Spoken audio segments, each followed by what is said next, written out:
Okay, so let's get started. This is our first podcast ever as DaaX. It's intended for the, huge audience we don't have yet. And I think, what really caused me to want to have this is I sit in our daily meetings and listen to the technical discussions that go on between Sajat and Sam and some of the other folks. And I really appreciate it because it helps me understand some things that then helps me to convey that or discuss with customers better. It's just really helpful to me and a lot of very interesting conversations. I don't necessarily understand all of it, but I understand enough. And like I said, it's very educational to me. And I thought that if it was interesting for me, other people might find it interesting as well. So Friday afternoons, we're recording this Friday afternoon, gonna have a coffee or a beer or whatever and just kick back and discuss some topics. So let's go ahead and get started. And first thing I wanted to ask about is something that's kind of been burning in my mind. This week, there's a lot of stuff about hallucinations. Anthropic put out this study that they did of, 80,000, 81,000 people and talked about where uh, trustworthiness was one of the key aspect that people were looking at, right? Reliability of answers. Reliability is trustworthiness. And I can understand completely why enterprise users are concerned about that, because if you make a decision based on some hallucinated answer and that decision goes south, then people are going to come back to you and say, hey, why did you make this decision? Why didn't you double check it? And people are worried about, their career being stopped because of that. So I can understand that completely. And then there was another interesting article that I saw from my alma mater, right? Georgetown Hoya, the Hoya newspaper. And it was talking about a seminar that was held just this last week there on the campus, sponsored by Georgetown University Medical Center, where in a postdoctoral research from University of Maryland talked about hallucinations. And he gave a really interesting definition of hallucinations. It's not medical hallucinations, I hope. No, just Hmm. hallucination in general. Yeah, I mean, Okay. but hallucinations are all over the place, and I just see lots of articles about consequences of hallucinations, especially in regulated industries, healthcare, legal, right? Banking, finance. Yeah, Yeah, yeah, absolutely. yeah. So, this guy said the researcher, and let me actually give him a shout out here. His name was Brandon Colo, the doctoral candidate at University of Maryland. And what was his context? Why was he speaking about hallucinations? This looks like it was a seminar, weekly seminar hosted by Georgetown University Medical Center. And he And was concerned about hallucinations in the medical context. yeah, he was talking about just in general, hallucinations can explain how hallucinations can hallucinate in different ways. Hmm. So, I'm going to ask my question in just a second, but I'm going to tell you what he said. He said a hallucination in a LLM is a plausible yet non-factual assertion of content. So, he's saying basically, yeah, it's going to tell you something. It sounds right, but it's not. It's not factual. It's in very short detail, he says, where LLMs produce something that's incorrect. And he said that these errors are not rare glitches, but a core part of AI systems. So, he didn't say this, but I'm going to say it's a bug, not it's a feature, not a bug, right? Yeah. So he said that they're trained to recognize patterns in massive data sets and predict words in sequence, then rather than understand information. So my question is, and I've always wanted to know this, is I've seen that hallucination rates, some of the stuff you've shown, Sajad, that the hallucination rates have improved in LLMs generation to generation. So if the LLMs rates have been improving, then why won't they continue to improve? Why won't this trend come down to, asymptotically to zero? What's the Yeah. problem here? Yeah, this reminds me of something I read recently. I might have pointed that out to you, Sunil, which is Lady Gaga's song called Born This Way. So, Yeah, yeah, it's a so good song. yeah. So LLMs have this genetic, defect sometimes where they tend to make up things, and it's an architectural, uh, you know, it's a byproduct of an architectural design choice made, which is largely They predict the next token. And there are many reasons why these systems hallucinate. And because no matter whose transformer model you look at, whether it's from some of the well-known big names or the open source models, they're all based on the same transformer architecture, and they all have this inherent challenge, which is they hallucinate. They tend to predict the next token, and it's a function of the data that they have seen before.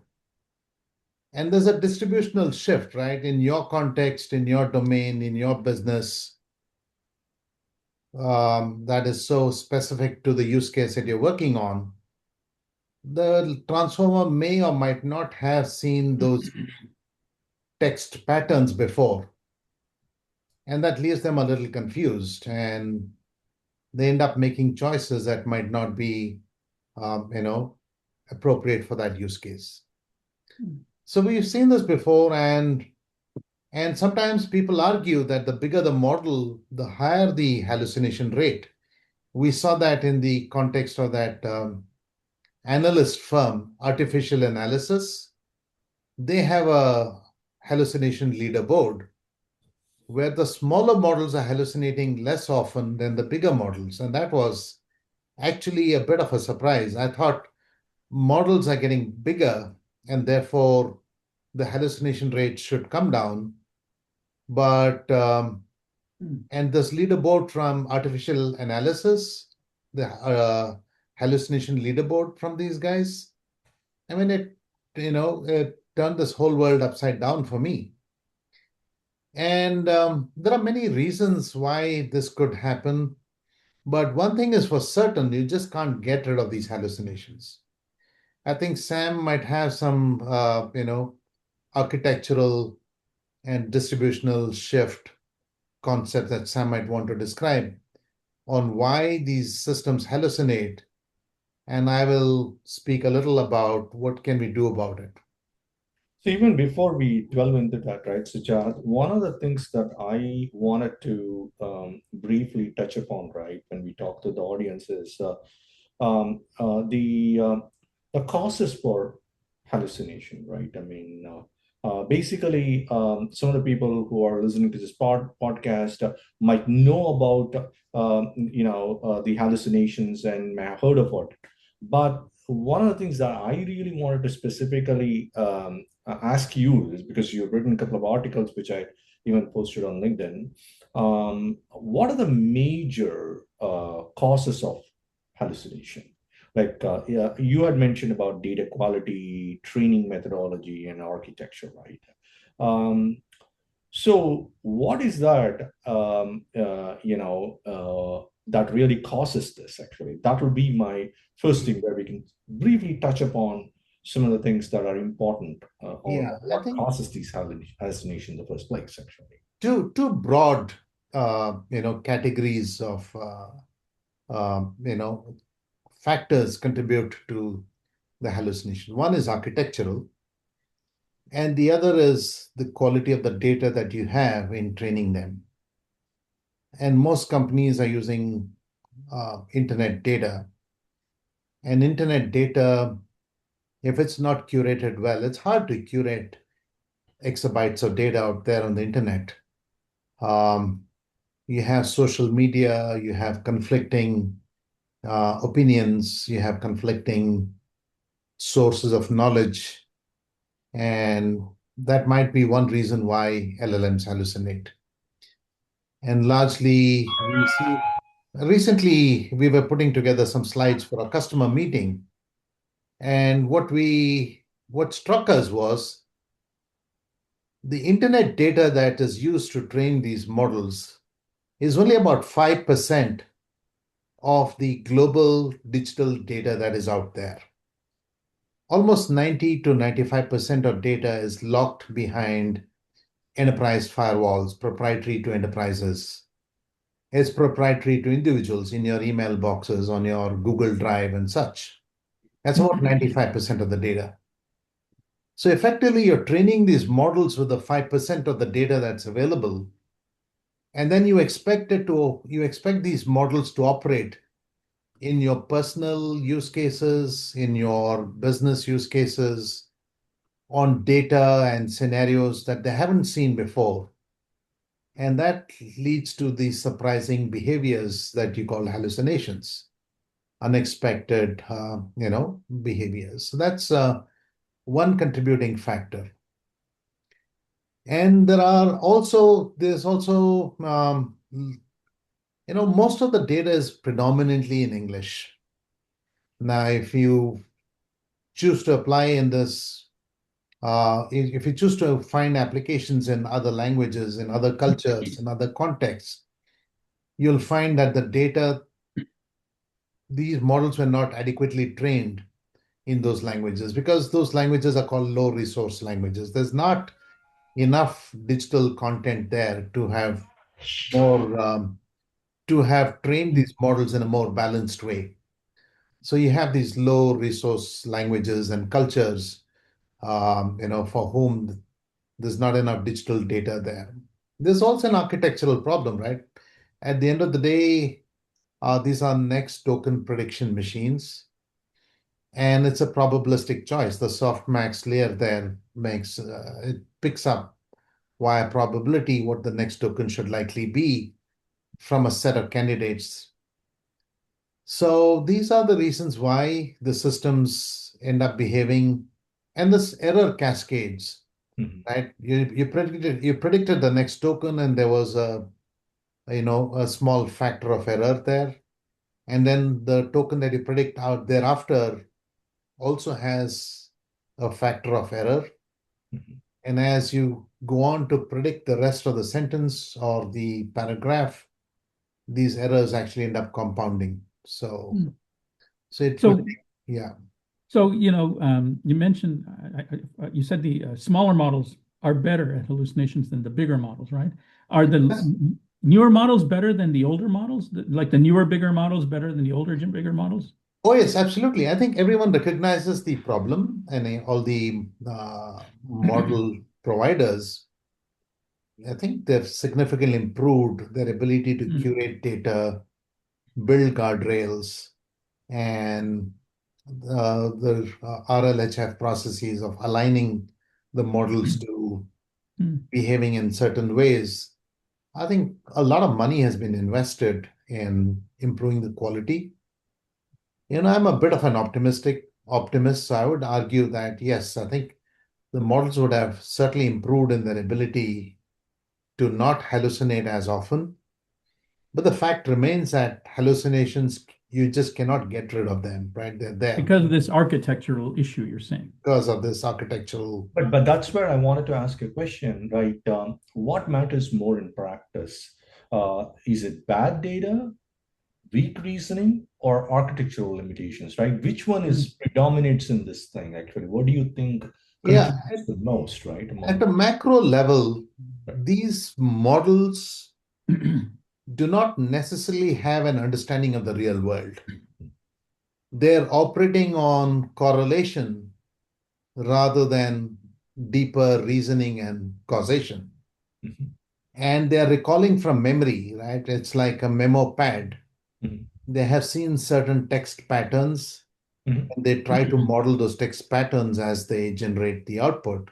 mhm. So it's pretty shallow. So when we speak about chains of thought and deep reasoning, yeah, we really wished models could actually reason, and models can actually bring about that deep thinking, but they're largely correlating and recalling from memory. And that is really what we're working with. So, and I think one way to deal with this is to augment where they lack. I mean, don't get me wrong, these models have the ability to tremendously improve productivity when they're right. But what you do need is some guardrails to account for those occasions when they're not right. Yeah. So, so yes, thank you. Uh, they have the ability to positively impact, and people are using them in the real world. The fact that so much money is being plowed into this field means that they're having their impact. Actually, the main problem that at least I am seeing there is many people go about like in their day-to-day work or things like that. They look at emails, they look at documents, they load all these things into the LLM and assume that the LLMs can figure out the logical mappings or the relationships between the different things that have been presented to them, right? But end of the day, the LLM doesn't know much about it until you have really modeled something to really explicitly show it the relationships, actually, right? I mean, so what I'm trying to say is, suppose you take, if you think of data, I think of it like a paper shredder, right? It shreds stuff. There are chunks which you store, and semantically in the vector space, we try to really project it, and we look at the similarity there, but that doesn't give you the causal relationships which exist between the different things, right? So Is inherently, that a cause of the hallucination then? Is that what you're saying? That I that mean, causal? that is one of the things that happens is that they cannot really establish relationships. And now what happens is, technically, when an LLM is trying to really provide you an answer, sometimes it really provides you an answer just to give you an answer, actually. That is one of the reasons why you really find when it doesn't know what to provide, instead of saying, I don't know, it just cooks up something and gives you something which you believe is correct. For example, in certain cases, it can also create a situation where it talks about a meeting which happened and where some stakeholders were there when really that meeting did not even happen. So when that happens, like what happens is when you're really documenting all this and you come into a situation where you hear about a meeting and then you're really saying, oh, did this meeting really happen or not? Well, the LLM made it up actually, right? So the real problem there is sometimes it doesn't have the answer for most of the questions that is being asked, and in that case it pre-fills it with garbage. Is that reasoning that you're talking about or something else? You didn't mention reasoning, that you gave me some examples the other day, Sam. That this is reasoning or something else you're talking about? It is basically reasoning at that level, actually, right? I mean, so either it cannot follow the relationship, because for example, if I'm talking about, say, there is a guy who is working on a project, and say his whole project was was based upon somebody else's contribution to a research paper. Now, if you have them as separate chunks, semantic chunks, now it would say for example, there's a person called Sarah. This person called Sarah basically has written this beautiful research paper. She has published it and it is available, right? But then you say Jack is a person who used Sarah's paper to really build a prototype or a model or something like that.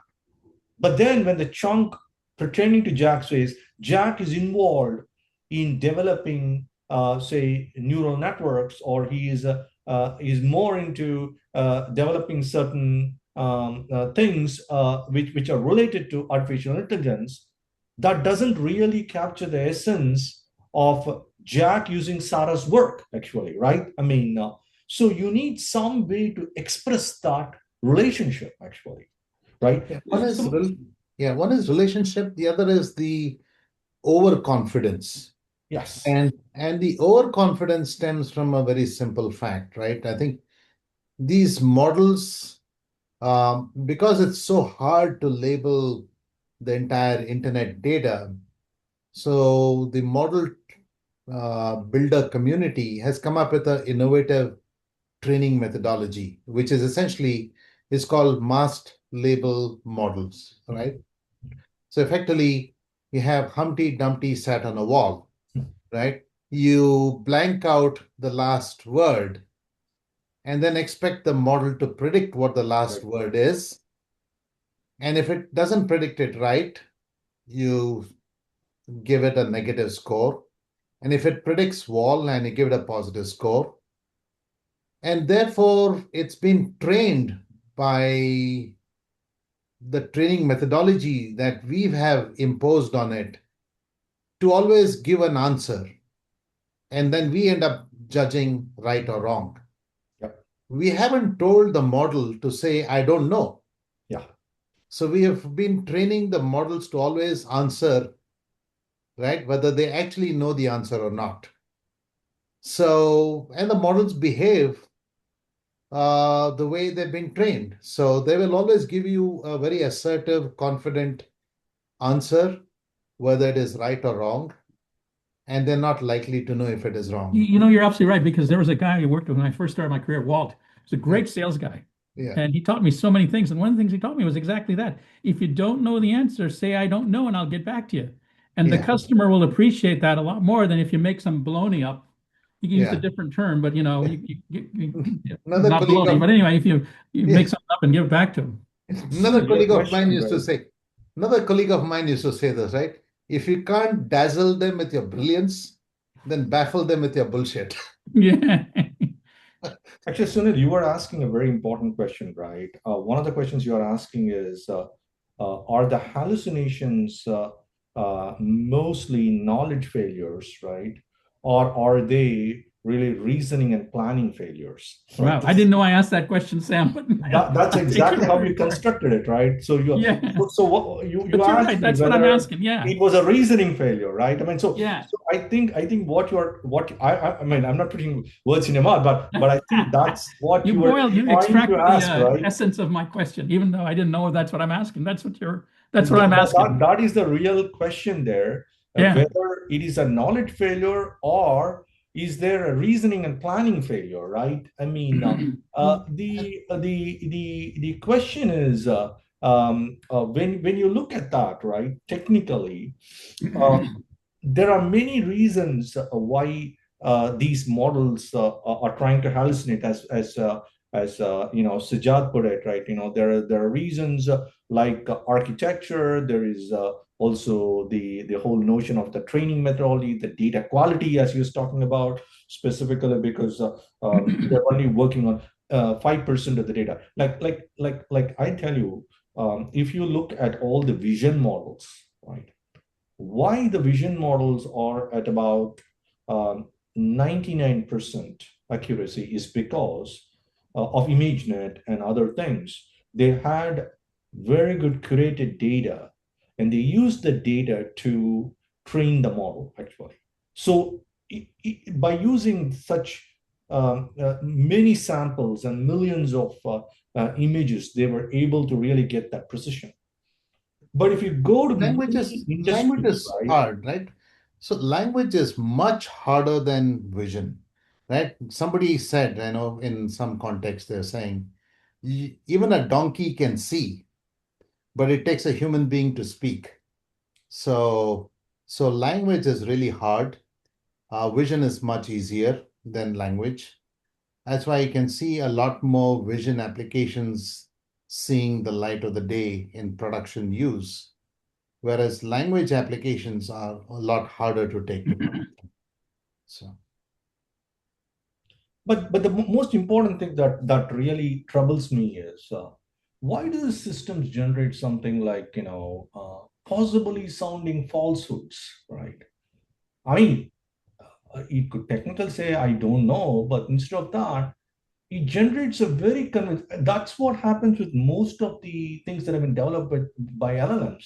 It looks pretty good on the surface of it, but you start digging into it, you think it's crap actually sometimes. yeah, and this That's because not really true what is being said. and because- and it takes for example, somebody prepares a presentation to be shown to a customer, and he uses LLM to generate the deck, but then one day when presenting he finds, oh god, this is completely wrong actually, right? I mean, these kind of failures are very common in nowadays because everybody started using LLMs to, and I think that's a good thing because it helps them to do their job better and stuff like that. But they got to watch for the gotchas because sometimes things like this, and I mean that's one of the things I really think, this possible sounding falsehoods, it looks plausible actually, right? And that is something people need to understand, that when they're using LLMs, they're going to be extremely careful that they can get that. Now the question is, to you, Sajad, is how much of it is garbage in, garbage out from the training data, right? That is the question. And you did talk about this But earlier. is that training data garbage? How can you say it's garbage? Because it's just No, I think internet data, right? mostly it is right. I think a lot of information is usually right, but there could be some conflicting, right? You might have a religious view that vaccines might not be good for us. And there are certain other people who say vaccines are good for us, right? So now it's left to the beliefs of that individual. Whereas a model, when it's trained on this conflicting information, it may not know which way to lean. It'll probably go with, you know, training, depending on what constitutes a majority of its training data, right? If the majority of the training data says vaccines are good for us, then more likely than not, it's going to answer in a similar way. But if it's been trained on data that says vaccines are not necessarily good for us, then quite likely, its predictions will lean along that axis. So it's a function of the quality of the training data and how well it's been curated. So that's one thing. And then I think, Sam, you spoke about reasoning and planning. There's a whole body of work at Arizona State University, Professor Subbarao Kambhampati and his students. And they have been making an argument through experiments and scientific rigor that LLMs cannot plan, they cannot strategize, they cannot reason. They're recalling from memory. And they're able to recall from memory patterns that they have seen, dominant patterns that they have seen, right? That's really what will be offered up to you. So, but yeah, when you apply these in contexts such as banking, legal, healthcare, where you have questions being asked which these models might not have seen data for, that's really where they might end up giving you answers that might not be what you expected. So the So one question that I have is, what's the, like, again, we talked about this. What is the difference between a knowledge gap and a hallucination, right? Are they related? Actually, what is the relationship between these knowledge gaps and hallucination? Does knowledge gaps really gives rise to hallucinations? Well, isn't that, I mean, the knowledge gap is it doesn't know, but hallucinations, it makes up an answer, Yeah, right? So the cause of the hallucination might be a knowledge gap, but correct. right? It's a So combination of again, it goes back to two broad categories of, reasons. One is the probabilistic inferencing, and then how is the knowledge being ingested? The knowledge is being ingested in a lossy compressive format, right? You're taking all of the world's knowledge and you're trying to fit it within a model that has maybe 100 billion parameters, and now increasingly some companies are building trillion parameter models. Yes, however big these models are, the knowledge is still being compressed, right? The worldwide knowledge is far bigger, right? You're talking about exabytes of data being made to fit into billions of parameters or into trillions of parameters, which is still not adequate to hold all of that knowledge. So it's a lossy, compressive semantic storage and a probabilistic inference, right? So you have potential for errors with the knowledge getting into the model, and you have potential for errors with the knowledge being extracted from the model. So you have errors both ways, and that compounds. So one question for you in that regard is, when you say that there is a lack of data, the amount of data that we're training about is about only 5% of the whole in the data. I understand that, but people try to really compound that with synthetic data, right? I mean, they try to produce data similar to the the data that they have actually. Um, does this also lead to more hallucinations? Actually, what is Yes, your indeed. Yeah, indeed. And that's the worry people have right now. If you spend time on social media, you see a lot of AI generated content, right? Not all of that is necessarily true.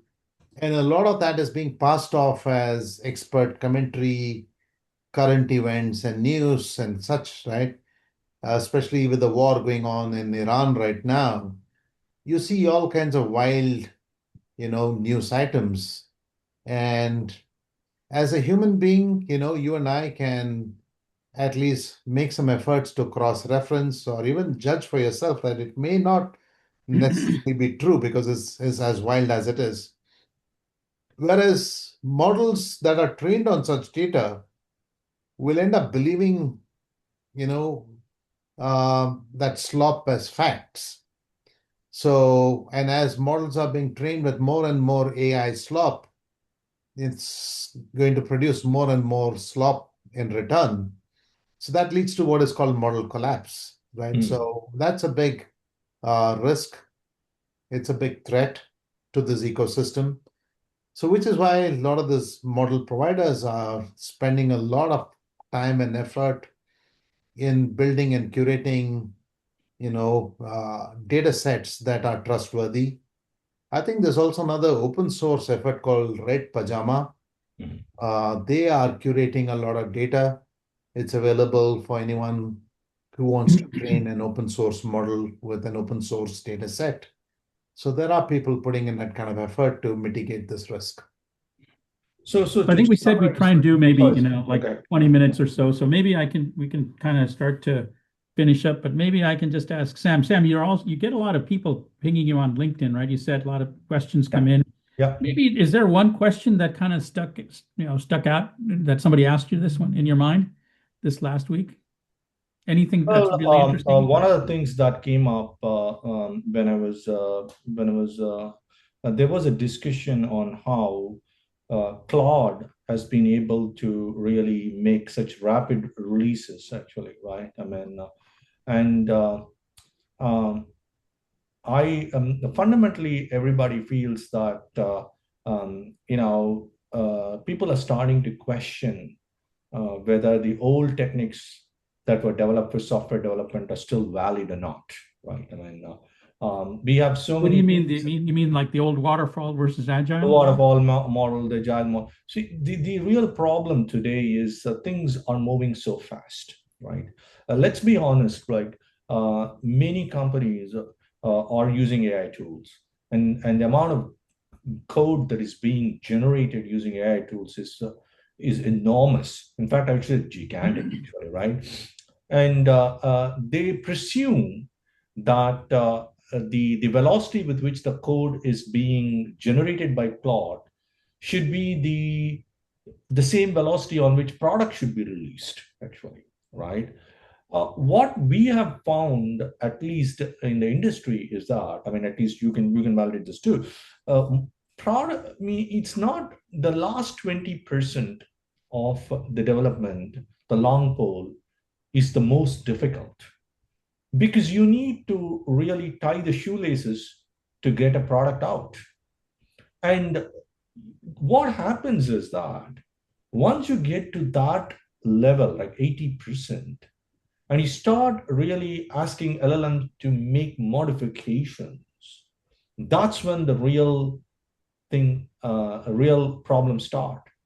It Well, I starts don't to understand lose. what you're saying. So, like, I know agile because the whole idea there was you break it into kind of bite-sized chunks and you release some things on a feature every couple of weeks, right? Right. And you break it down and say, hey, your task is this week, Sam. Your task is this, Sajat. This next 2 week cycle.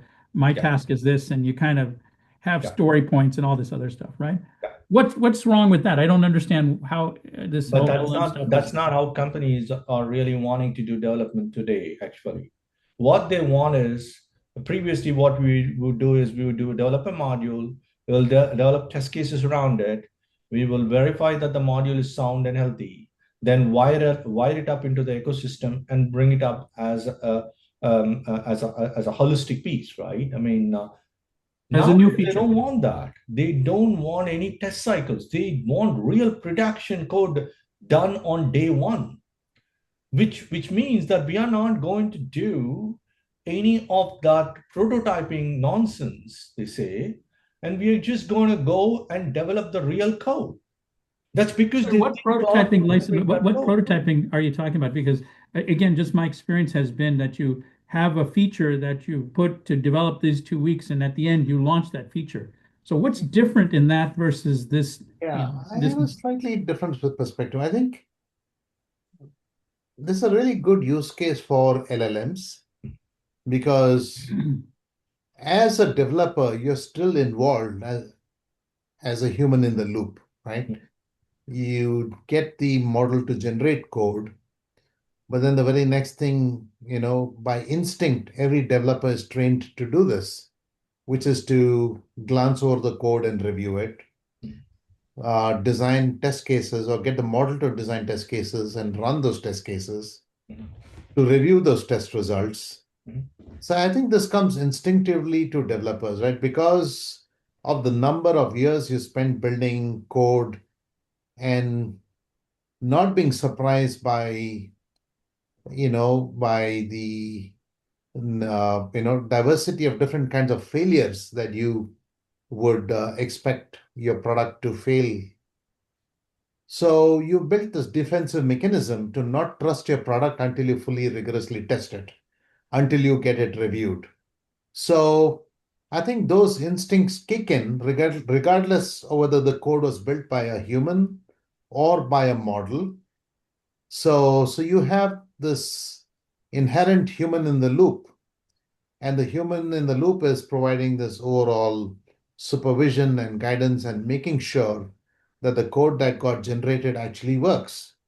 So it's one example where models have tremendously improved productivity, uh, significantly improved velocity, and across the industry, no matter whom you speak with, I think you're seeing the same sentiment being expressed, that you can actually do a lot more with a lot less people, right? And I think one of the CEOs, whether it was Anthropic or somebody, also commented, when you're able to do so much more with such less people, it doesn't mean that the rest of the people are redundant. It is really about how can you reapply them on newer products, on newer services, and accelerate your revenues. If you're used to the traditional mindset about revenues growing at about 5 to 10% each year, I think this technology is here to significantly change your perspective in a radically different way. So yeah, I think on an optimistic note, I would think, yeah, these have tremendous productivity implications, impact, and those who know how to exploit it are already exploiting it. As you said, Anthropic has released 54 releases in such a short span of time. And I keep hearing that from my colleagues in some of the bigger corporations like Google and Microsoft and other places, where they're able to actually do far more with significantly less resources, which means they will now reapply those existing resources onto newer products, newer applications, newer ventures. And I think it should lead to an exploding economy. No, actually, the thing is, there's no dispute about the fact that AI helps generate code and allows us to move faster. The real thing is the basics of software engineering has not changed. Because Yes. if you look at Netflix and Amazon and all these companies, they really know how to manage dependencies. When you have a feedback loop, which is pretty much decoupled, actually, and two things can proceed simultaneously, right? I mean, then you have a lot more, you can really maximize your output because of that, right? But unfortunately, that is something, it is basic one-on-one software, what I would call, it should be, it is one-on-one basics of software engineering. And if you follow those disciplines properly, you would get to that result no matter what. But what is happening today is that they want to develop everything, I mean, end to end within a short span of time, and then they want to really go back and make that model or the code that's been generated to production quality, right, at the same speed. The problem is when that code is generated at that 80 to 90% complexity, when you ask the LLM to really go back and reason and fix something at a lower level, it loses the context at the higher level, goes and modifies things randomly, and then you don't even know some of the code is wiped out. You're right. I think that really brings us back to a key discipline that software engineering has always been making an effort to impose upon our development teams, which is really before you even write a line of code, do you have a spec? Right? The classical waterfall model ensured that you had a set of business requirements. From business requirements, you had product requirements. From product requirements, you had the design specification. From the design specification, you had the functional interface specifications. And then you had test specifications. We used to do in the waterfall model a lot of documentation before we started writing code. But then Agile came in and said, hey, we can start rapidly, build software rapidly, iterate rapidly, deliver results rapidly. It had its benefits, but then the focus on documentation and this upfront planning and specification was, I think, somewhat lost in the bargain. It did in terms of really stories which you build and stuff like that. Yeah. The real problem that I'm seeing here is But you didn't think of the end-to-end architecture in its yes, entirety, right? You yes. can say, hey, go build this feature rapidly, let's iterate and build on top of that.